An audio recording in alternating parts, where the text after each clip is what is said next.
धनंजय मुंडेंच्या पाठीशी आम्ही भक्कमपणे आहोत। धनंजय मुंडे गुन्हेगार नाहीत हे 100% सांगू शकतो। भगवानगडाचे महंत नामदेव शास्त्रींकडून मुंडेंची पाठराखण।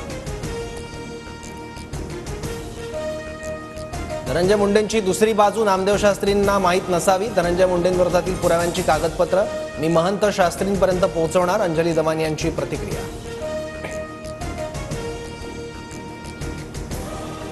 हा माणूस नशीबवान, सगळं होऊन सुद्धा अजितदादा त्याच्यासाठी छातीचा कोट करून उभे। जितेंद्र आव्हाडांचा ट्विट करत धनंजय मुंडेंवर निशाणा।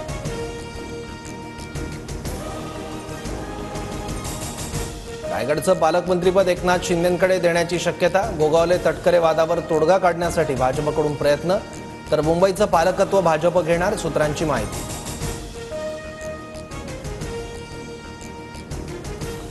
रायगड जिल्ह्याचं पालकमंत्रीपद सोडण्यास राष्ट्रवादी अनुकूल नाही। मुंबई महानगर क्षेत्रात एक तरी पालकत्व असण्याची राष्ट्रवादीची भूमिका।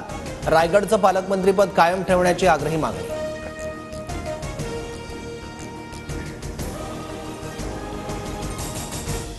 सोयाबीन खरेदीची मुदत 8 फेब्रुवारीपर्यंत वाढली। शेतकऱ्यांकडून समाधान व्यक्त। 4892 रुपयांच्या हमीभावानं खरेदी होणार। पसंतीच्या घरासाठी आज सिडकोकडून शेवटची संधी। यानंतर मुदतवाढ मिळणार नसल्यानं सिडकोकडून ग्राहकांना लाभ घेण्याचं आवाहन।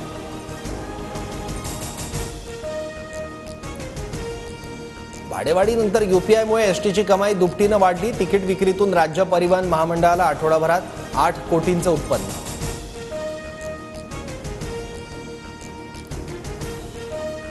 दारूच्या बाटल्यांवर कर्करोगाचा इशारा देणारे लेबल लावण्याची जनहित याचिका।